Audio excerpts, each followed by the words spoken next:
Вообще я для себя поняла, что я не имею права опускать руки, я не имею права впадать в депрессию, потому что бизнес – это ответственность. За мной стоит столько людей, которые ждут от меня поддержки, толчка и пинка.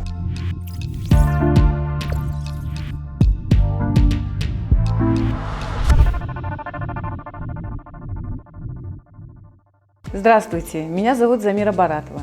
Я являюсь руководителем студии Замиры Баратовой, а также я являюсь инструктором по маникюру, наращиванию ногтей и по дизайнам. Началось все с того, что я работала в Екатеринбурге, жила в этом городе несколько лет.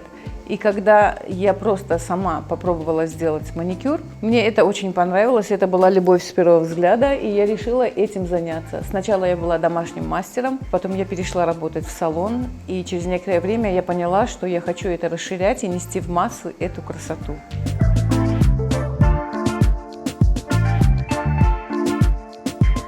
Первый успех ко мне пришел тогда, когда я приняла первую клиентку. Это были мои родственники, которые меня порекомендовали, это были их подруги. У меня пошел такой поток друзей, знакомых, подруг, и весь город услышал обо мне. Ко мне стали идти толпы клиентов. Это стало настолько актуальным. Оказывается, у многих женщин проблемы с ногтями. И мне было очень интересно этим заниматься. Когда я вышла в салон красоты, мне было сложно, потому что я привыкла работать дома. Как я сказала уже, я была домашним мастером. Я должна была работать по графику, по часам. Для меня это было очень сложно, но потом я вошла в колею. Через некоторое время, после того, как у меня наладилась работа, график с клиентами наладился, я решила, что я просто не успеваю, я физически не успеваю заниматься этим всем, и я не успеваю принять массу клиентов. Я стала готовить себе помощников. Я подготовила сначала одну ученицу, которую посадила работать рядом с собой. Затем мы не успевали вдвоем обслуживать клиентов. Я подготовила еще одну ученицу. И так я подготовила 8 учениц, и у нас стал салон работать на поток. У нас было очень много клиентов. После этого я решила открыть салон большой по площади. В данное время в моей студии работают 13 человек. Это услуги косметолога, это услуги восковой депиляции, ногтевого сервиса, перманентного макияжа, наращивания ресниц, ламинирования ресниц и бровей, парикмахерские услуги, педикюр.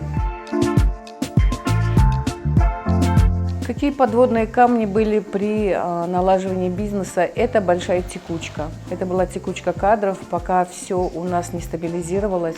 Было очень сложно. Девочки обучались, набирали клиентов и уходили. Потом также была проблема с тем, что мы поменяли локацию, и многие клиенты нас не находили, хотя мы находились совсем рядом со старым салоном. Затем я наняла SMM-менеджера, мы стали запускать рекламы, мы стали делать очень много рилсов, видео, создавать нашу страницу с нуля. И к нам пошли люди, но это еще и результат хорошей работы. Потому что мы работаем на качество, а не на количество. И каждый клиент – это у нас наши друзья, наши близкие.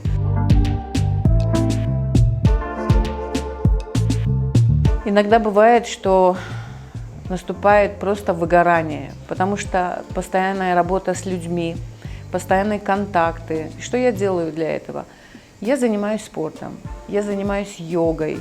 Я очень много читаю. Недавно я открыла для себя нейрографику, начала рисовать.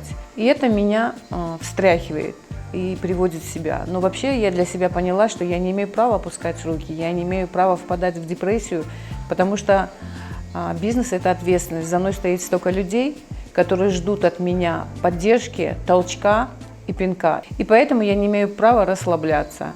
Самым большим переломным моментом в моей жизни это было то, что когда я открывала новый бизнес, старая команда не смогла принять мои новые условия и какие-то правила, которые я ввела.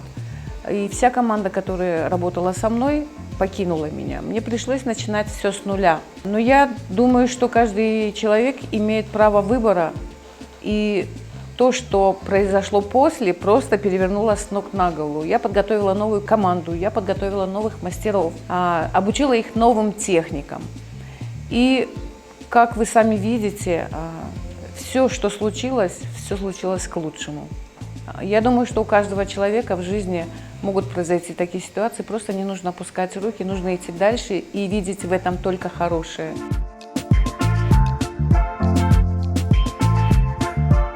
То, что происходит текучка кадров, на этом не нужно заострять внимание. В любом случае, я стараюсь вкладываться в свой бизнес, я также вкладываюсь в своих специалистов. Мы повышаем квалификацию не только здесь в салоне, но и за пределами республики. А если и кто-то решит поменять место работы, я не считаю это провальным, потому что на каждое место найдется свой человек. Еще хочу сказать о том, что каждую неделю у нас проводятся уроки. Это уроки по базовому маникюру, уроки по наращиванию ногтей. И я приглашаю учеников повышать свою квалификацию. То есть, проходя обучение в нашей школе, они могут прийти в любое время, пройти стажировку или повысить квалификацию. Очень много учеников уехали за пределы республики. Мои ученики сейчас работают успешно очень в Америке, во Франции, в Германии работают. В России очень много моих учеников, очень много положительных отзывов. Первую ступеньку, естественно, они получают в нашей школе. Студию свою я назвала своим именем. Почему? Потому что, пройдя через столько испытаний, через такие трудности, я имею право назвать студию своим именем, чтобы имя это стало брендом. Так как раньше моя студия называлась, просто красивое имя нашла, Азиза. Люди говорили, что у Замиры в студии. Хоть имело оно тоже красивое имя, люди шли именно на мое имя, студию Замиры. Я так подумала, почему моя студия называется Азиза, если у меня красивое имя, и имя мое уже стало брендом. Тем, кто хочет начать заниматься бизнесом в этой сфере, я хочу сказать, что нужно набраться терпения. Не всегда все получится сразу. Нужно развиваться, вкладываться в себя. Один раз, получив первую ступеньку в этой профессии, не нужно надеяться на то, что это все. Я уже все могу. Я до сих пор продолжаю учиться. Если я не могу выехать из страны, это онлайн-обучение, это повышение квалификации. Поэтому, девочки, я вам советую, если вы решили открыть этот бизнес, даже не просто мастером, а руководителем, пусть небольшого салона, вы также должны развиваться. Вы не должны стоять на месте. Наберитесь терпения. Первое время – это вложение, но потом это все вам окупится. И окупится вдвойне, втройне окупится. Это работа, которая совмещает и приятное, и полезное. Это получается как хобби. А когда ты ходишь на работу с удовольствием, она тебе также все это возвращает сполна.